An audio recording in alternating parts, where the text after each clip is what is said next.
বুধবার 10ই নভেম্বর রাত 12:30 আশপাশ ব্লগ রেকর্ড করছি।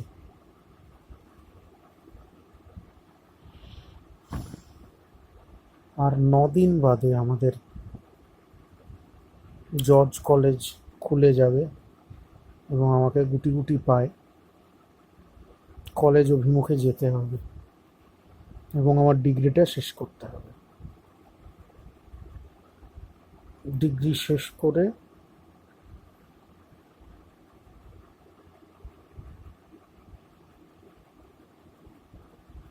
আমাকে তারপর হয়তো প্র্যাকটিসে নামতে হবে। নিয়ম বলে 1 থেকে 2 বছরের মধ্যে বার কাউন্সিল অফ ইন্ডিয়ার পরীক্ষা পাশ করতে হয়।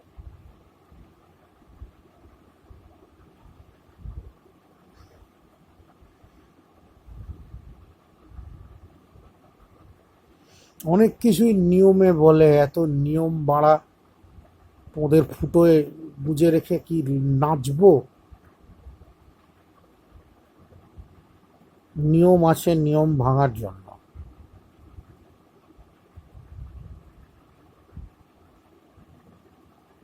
হাফ উকিল হয়েই আমি আমার খেল তো গুটিয়ে দিলাম। এদিকে একটা বড় মেজর পার্ট গুটিয়ে ফেলেছি, আর একটাও গুটতে গুটতে মোটামুটি সামনের মার্চ মাস ধরে নিলাম।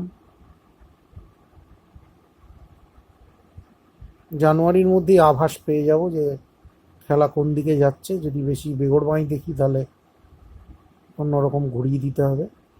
আশা করছি ওইটাতে খুব একটা আমার হ্যাপাহাঙ্গাম হবে না, জাস্ট খেপে খেপে মাল্লু কালেকশন এইটাই হতে চলেছে।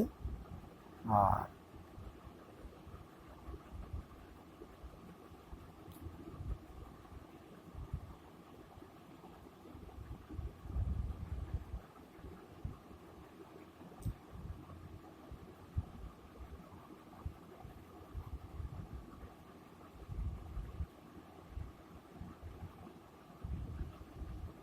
এখানে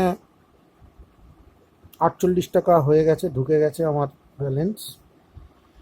বন্ধনের ম্যানেজার পরপর 2 দিন আমাকে ফোন করে হেভি জ্বালিয়েছে, আমি ফোন তুলছি না। আজকে আমি 3:50 অবধি ক্লাস করে যাদবপুর ইউনিভার্সিটিতে যাই, গিয়ে বিশ্বজিৎ দেবনাথের সঙ্গে দেখা করি। সে আমাকে আমার রিসার্চ গেট প্রোফাইলটা কীভাবে সাজাতে হবে সেটা মোটামুটি দেখিয়ে দেয়। দেন তারপর আমি যাই ভবানীপুর, বনফুল রেস্টুরেন্ট, তার পাশে আদ্দামা গোল্ড। আমি এর আগের একটা ভিডিওতে, অনেক আগের একটা ভিডিওতে, সম্ভবত 2021-এর এপ্রিলের ভিডিওতে এর ব্যাপারে আমি কিছুটা বলেছিলাম।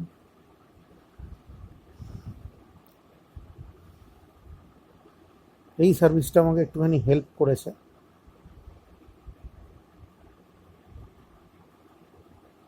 এবং আমি এই সার্ভিসটার সাহায্যে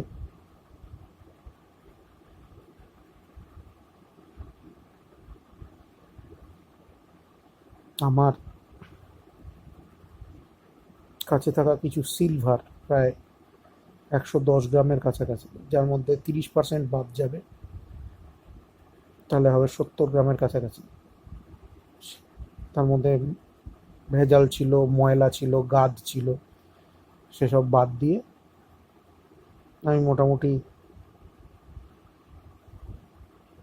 যা সিলভার ছিল সেটার একটা গতি করে মাত্র 4,000 টাকা পেলাম। রুপোর দাম নেই বাজারে। রুপোর চামচ মুখে দিয়ে জন্মেছে যদি কাউকে বলা হয়, বাড়া রুপোর চামচ, সুরের বাচ্চা। 10 গ্রাম রুপোর দাম হচ্ছে 60 টাকা এই বাজারে, কিন্তু 10 গ্রাম সোনার দাম প্রায় 48,000 টাকা এই বাজারে। আমি সেরকম কিছুই প্রায় পেলাম না, কিন্তু মানে আর কি আমি আমার বিলঙ্গিংস আর কিছু রাখছি না। আস্তে আস্তে আমি নির্বাণ লাভের দিকে এগোচ্ছি। তো আরও দু তিনটে মেজর জিনিস আছে যেগুলো আমি ঝেড়ে দেবো, মানে ওগুলো আর রাখবো না প্রবাবলি।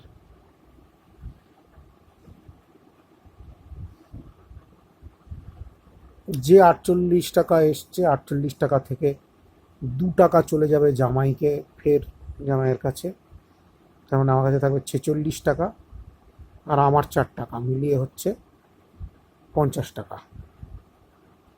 আর এই দিকে হচ্ছে যে 6 টাকা আরও পাওয়ার কথা আছে, 6 টাকার মধ্যে থেকে যদি দালালকে 3-এ সেট করতে পারি, হাতে থাকবে 3, তার থেকে 1 দেব ইয়েকে,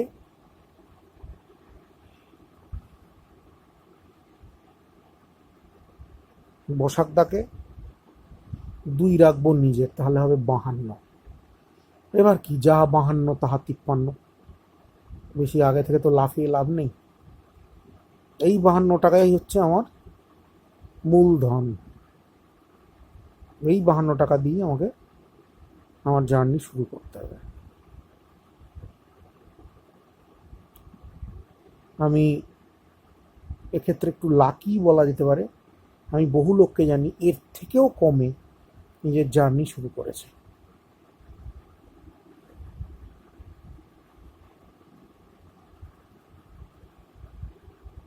দেখা যাক কি করা যায়।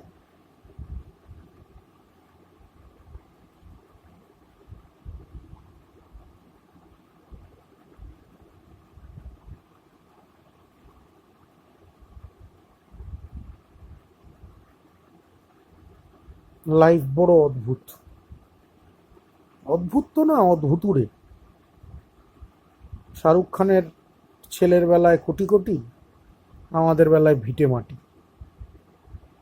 আমরা কিছুই না, কিছুই না আসলে।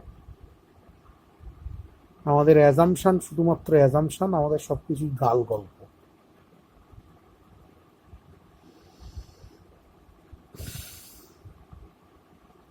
আমি একটা জিনিস খোলাখুলি বলতে পারি, আমার মনে এক বিন্দু আনন্দ নেই।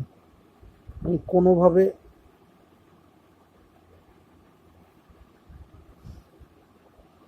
দাঁতে দাঁত চেপে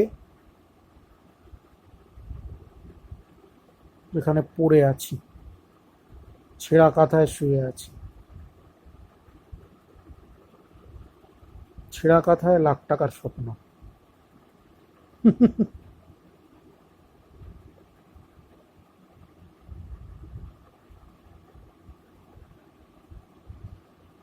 বাড়াবো কি করে আমি জানি না, কি করে বাড়তে হয় আমি জানি না। তবে একটা জিনিস আমি জানি, যারা কিছু না করেই সব পায়, তারা খুব তাড়াতাড়ি সব হারায়। কপাল ভালো আমি সব পাইনি, তাই আমি একটা নষ্ট ছেলে হইনি। সব পেলে জীবন নষ্ট হয়ে যেত।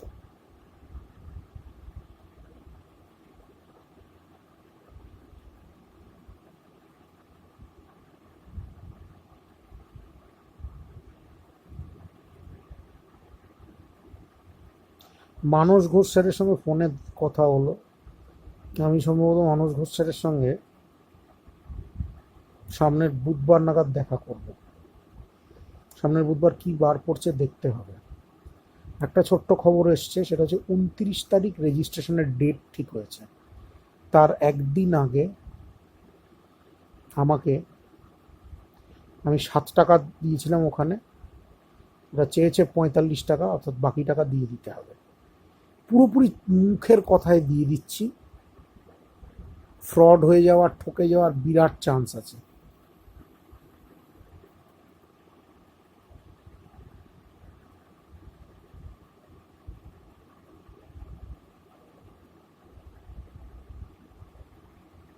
এই জীবনের প্রথম আমি একটা কাজ, একটা নিউট্রিশনের কাজ নিজের হাতে করলাম।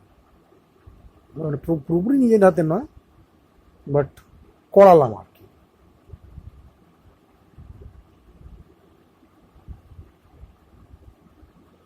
45 টাকা খসিয়ে যদি ভালোই ভালোই মালটা মিটে যায় এরপরে স্টেপ রেজিস্ট্রেশন। যাদেরকে একটু রিকোয়েস্ট করা হবে একটু বাড়ানোর জন্য, যদি আর একও বাড়ায় তাহলে আমার ফায়দা থাকে।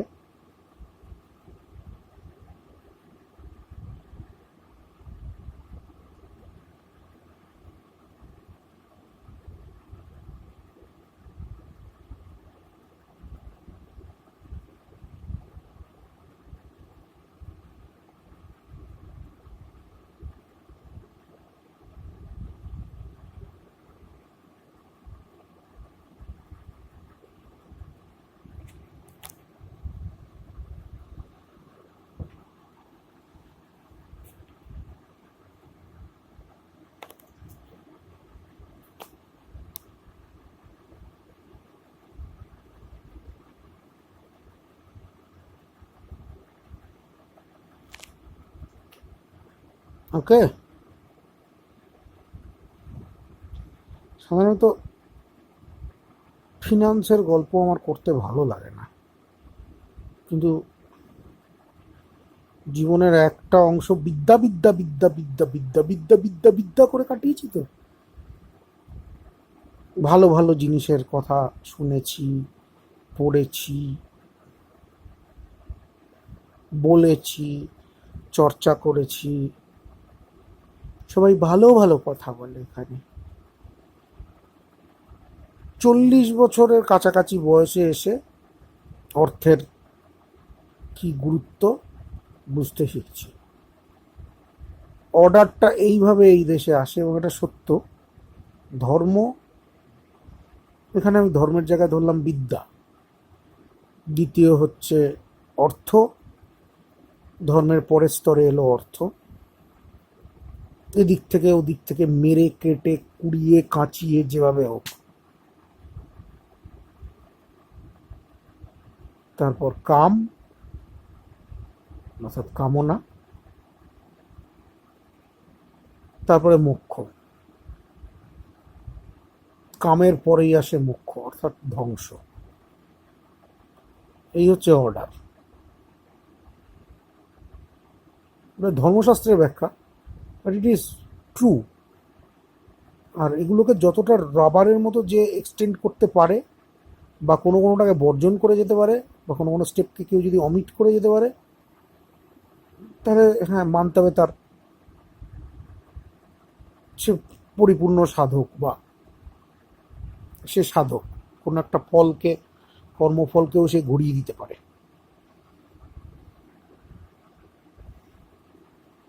সেটা তার দক্ষতা যোগ্যতা দিয়েই পারে। এখানে কোনো এসোটেরিক কিছু আসছে না, মারণ, উচাটন, বশীকরণ।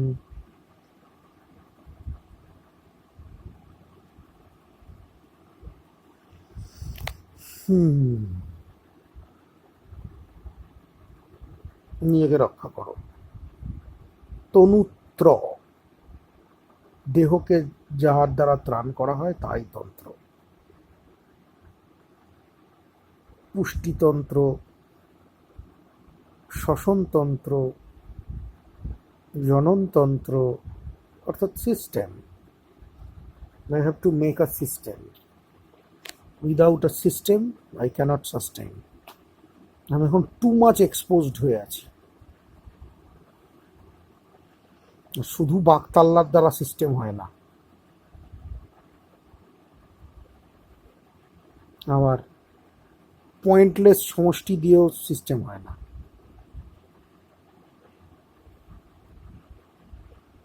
আমি একটা জিনিস জানি, পয়সা দিয়ে অনেককে অনেক কাজ করিয়ে নেওয়া যায়, কিন্তু সেটা আলটিমেট, সেটা সাস্টেনেবল নয়। আমি চিরকালই সাস্টেনেবল ডেভেলপমেন্টের পুজোরি। সাস্টেনেবল ডেভেলপমেন্ট আনতে চাই, এমন ডেভেলপমেন্ট যেটা পরিবেশ ধ্বংসকারী নয়, যেটা সাস্টেনেবল, যেটা ন্যাচারাল, যেটা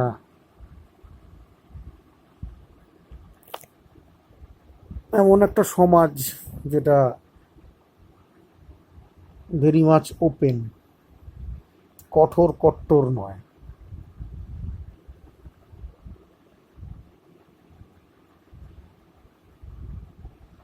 তাহলে ব্যাপারটা সব পেয়েছির দেশ হলেও হবে না। সব মিলিয়ে এটা ভারতবর্ষ একটি পাগলাচোদার দেশ, যেখানে স্বাস্থ্য নেই, শিক্ষা নেই, চাকরি নেই, নিরাপত্তা তো আরও নেই। আমরা একটা ভয়ঙ্কর ক্যাওসের মধ্যে দিয়ে যাচ্ছি।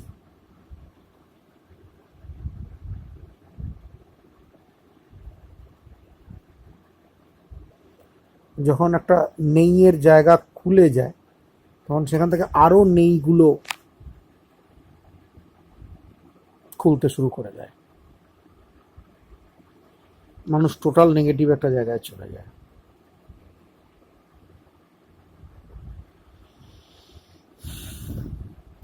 আমাকে আগামী 9 দিনের মধ্যে একটু ওজন কমাতে হবে। কালকে ছট পুজো ছুটি, পরশু তরশু জগদ্ধাত্রী ছুটি। আমি একটু ম্যাডামের সঙ্গে যোগাযোগ করতে চাইছিলাম, কিন্তু জানি না ম্যাডামের সাথে আমি যোগাযোগ করে উঠতে পারবো কিনা।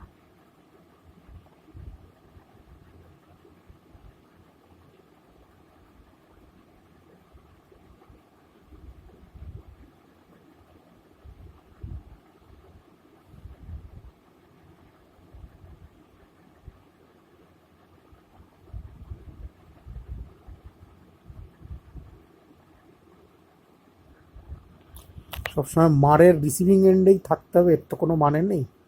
পাল্টা মারটা দিতে হয়।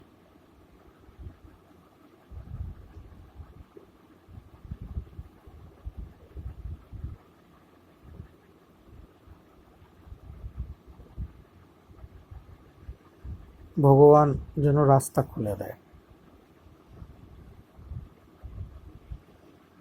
এই মরণচোদ দেশ ছেড়ে বেরোতে পারলে এবং বিদেশের মাটিতে নিজের পায়ে দাঁড়াতে পারলে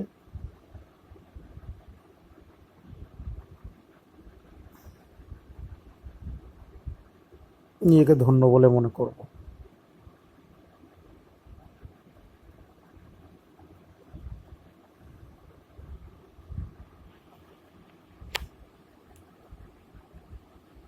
সফল হতে হবে।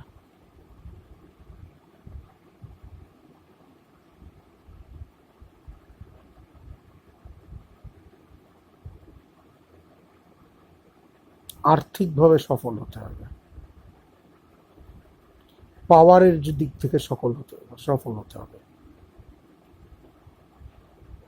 মানি, পাওয়ার, কখনো কখনো মানি ইকুয়াল টু পাওয়ার, কখনো কখনো পাওয়ার মানিকে টেনে আনে।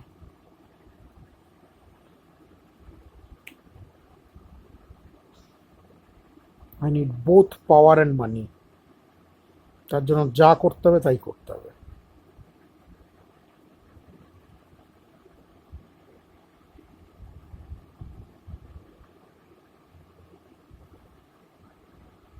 আর এর ওপর আছে প্রতিশোধ।